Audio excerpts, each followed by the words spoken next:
Ma'am SS Mark असिदा ma'am लाफियो आई की channel से ये मुताबिक डील मैम से ला पोले व्यू आई जो पोले रमने ईमान हो सिंगा ओके असी पोट लोई सुना भी ले रहे मैम कोई भी लाखुदा चंबीरो ma'am नोमोइबुंग Anand academy यौदिङै मरक्ता SS Mark okay us ngahtang khong chalo se phen makha jang khujin khunu ngai amni daily household item available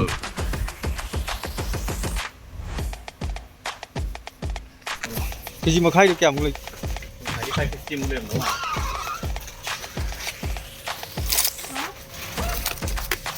Mua thì khai là mày quá rồi. cái gì mà khai cái làm nhà xia đây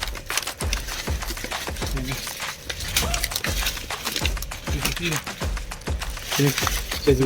không làm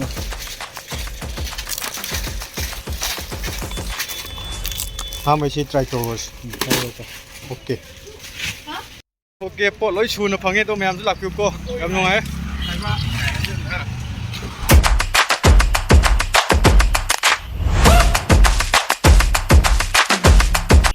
ai ma'am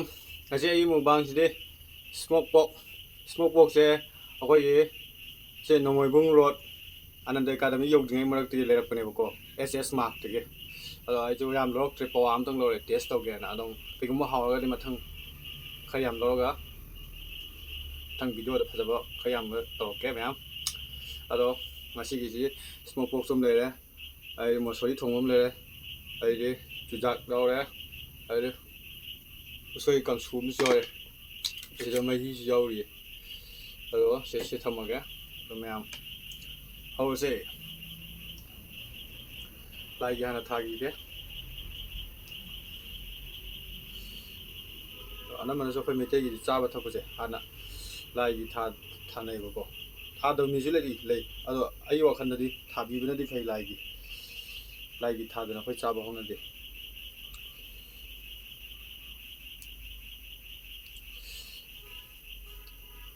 so da kat lo mutung da tai lo mi khoi na sang adam lu ha da ado me am how is it lo chamba mai ja han to ga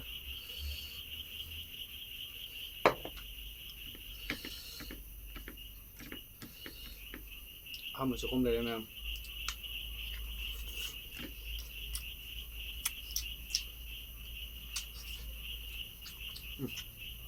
ham how it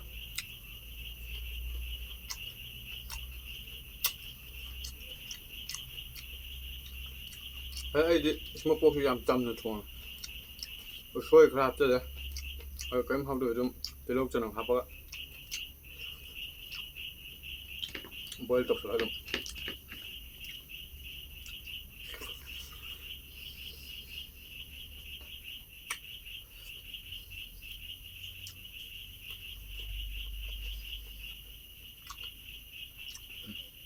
ai usai kong tu lo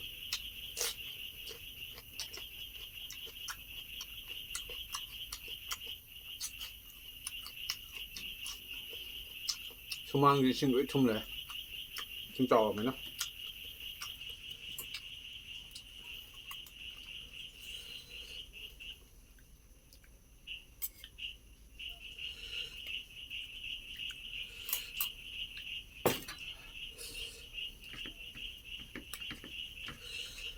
sing sai sa thong mai hi ju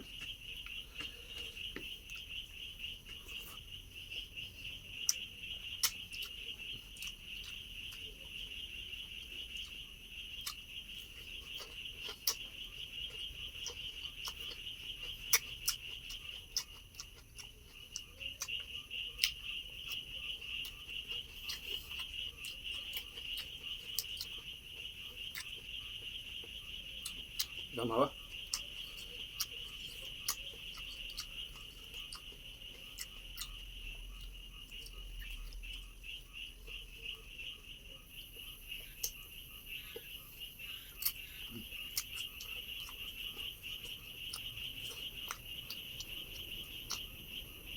Thôi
咋出来呢？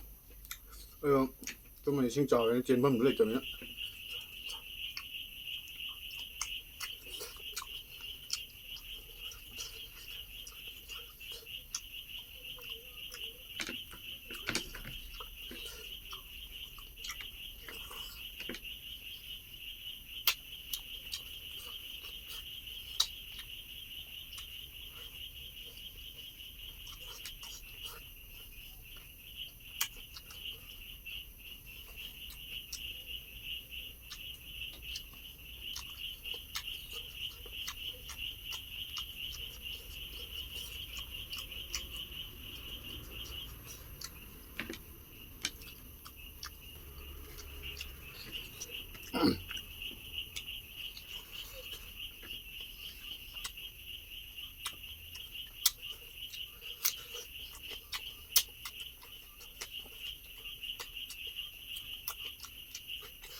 我那么没要菜。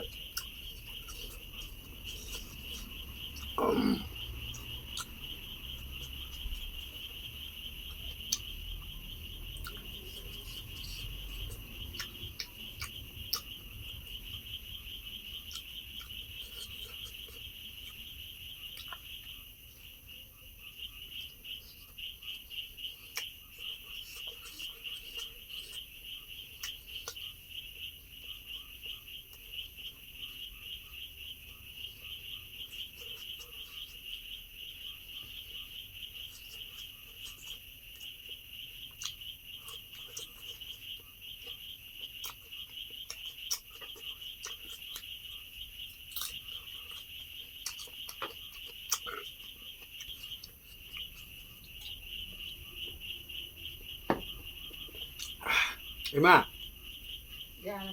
先干啥？还不了。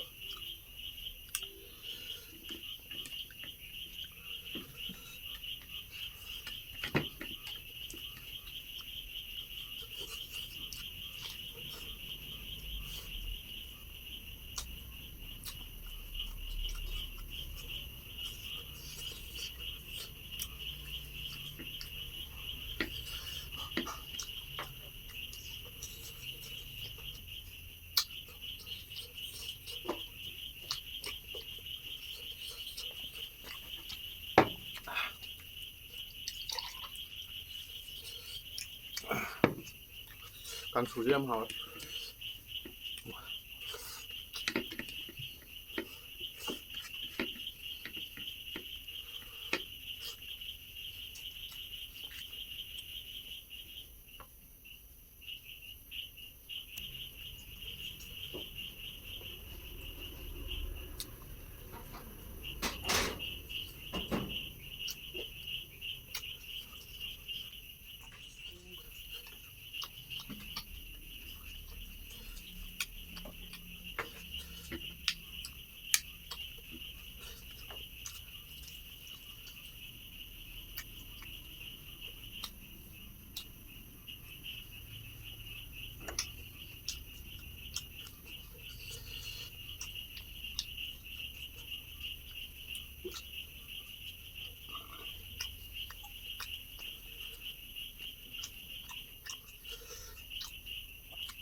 cháu chú rằng nha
chào màu em ai gì video gì ngoài like tôi subscribe tôi follow tôi video em thằng video đông trên rồi sẽ bye bye